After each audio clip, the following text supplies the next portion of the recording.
Welcome to Fantasy Book Impressions for Robin Hobb's Fool's Assassins. The reason this is a fantasy book impression rather than the review report is because I haven't finished the book and I have no interest in trying to complete the book. Now let's get into the book and to see the reason why that's a situation.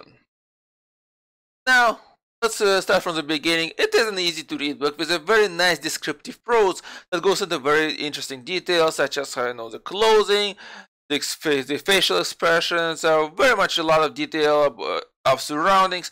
Everything's told in a really nice way. It draws a very good picture when you're reading it. So in that way, the book is pretty well written. Now, there's interesting forms of magic in the book. So there seems to be some kind of a high-level magic that allows people to communicate across distances. There's also something called a kind of animalistic magic.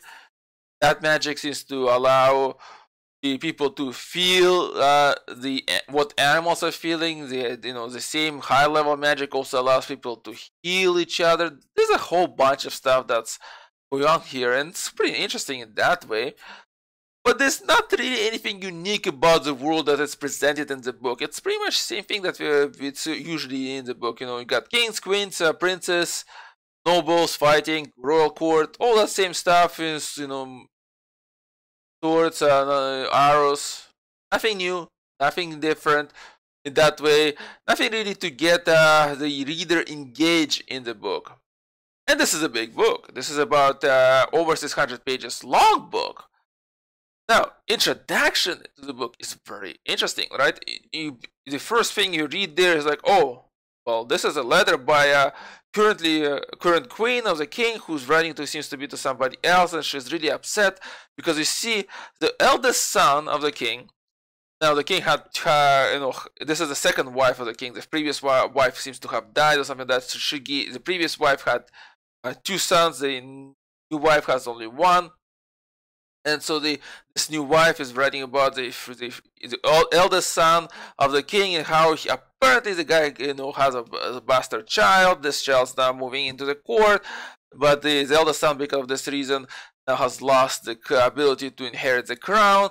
But she's really upset because to her, she wants her son to inherit the crown, and so anybody from the family of the previous two sons who next in line succession pretty much a danger to her because they could also take the crown, and so she's very much upset.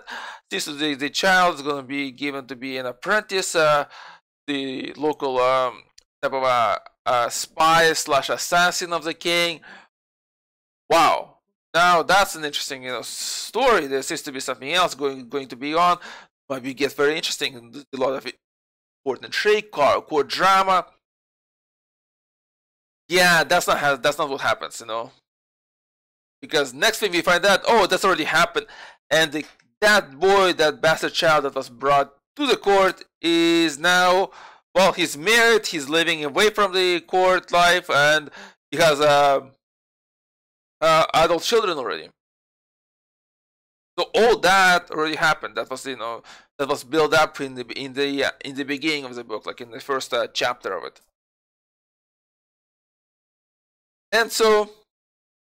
I read through about more than 100 pages of the book, and like I said, it's about over 600 pages in its length. So let's say I read 10% of the book,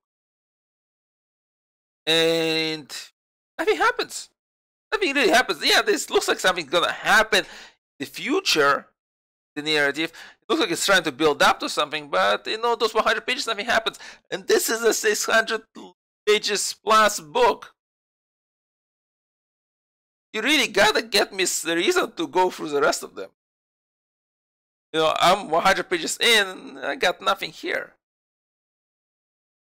Now, there's a lot of world building, there's a lot of characters establishment, and the reason for that is because it seems to be there was a lot of things going on. Again, before the book constantly mentions the narrator in this case, that this boy who's actually writing after the events of the book, because he constantly saying, oh, I should have foreseen this, I should have seen this coming, something like that.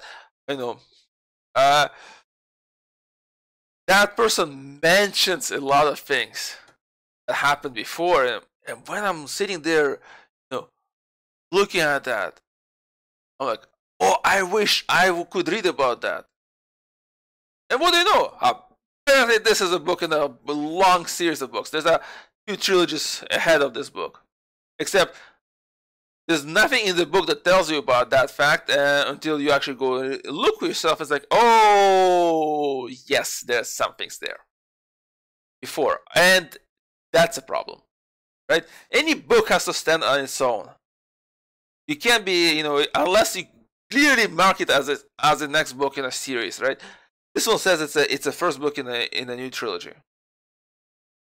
I mean, it says that there's previous trilogies before to that, or previous book in the series.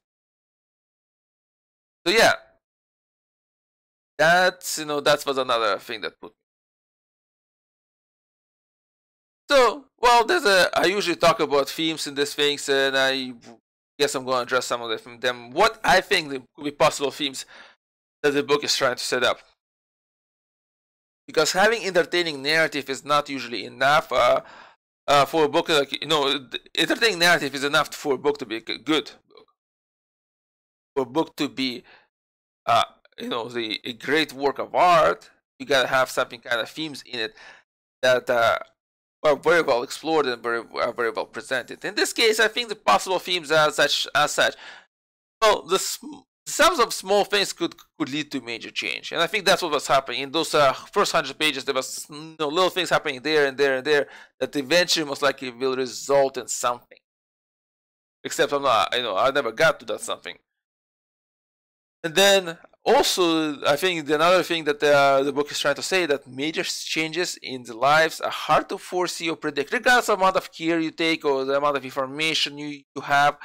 It's very difficult to do so because the characters in this book have a lot of experience. They go about their lives and they have went through all this stuff that's been mentioned in the book as kind of formulative that that should have taught them better, but there still seems to be missing something because, like I mentioned, the narrator is actually telling the story after the fact. So he already lived through the whole thing, and so he's going back and saying, I should have foreseen this, I should have foreseen this. So I guess that's what the book is trying to push. Well, and I guess let's get to my final opinion of the book. Well, possibly a good book. It just takes too long to start. Maybe once it starts, it gets better. But maybe if I read through the rest of the series, it might become better. And that's something that I'm considering. I'm going to try to see what the rest of the series has, because quite clearly what happened before was what was very loosely described in the book is very interesting, fascinating to me. I want to read more about that. But overall, right now, as it stands, I don't know. Not really sure how good this book is. Well, alright. Thank you for listening and for watching.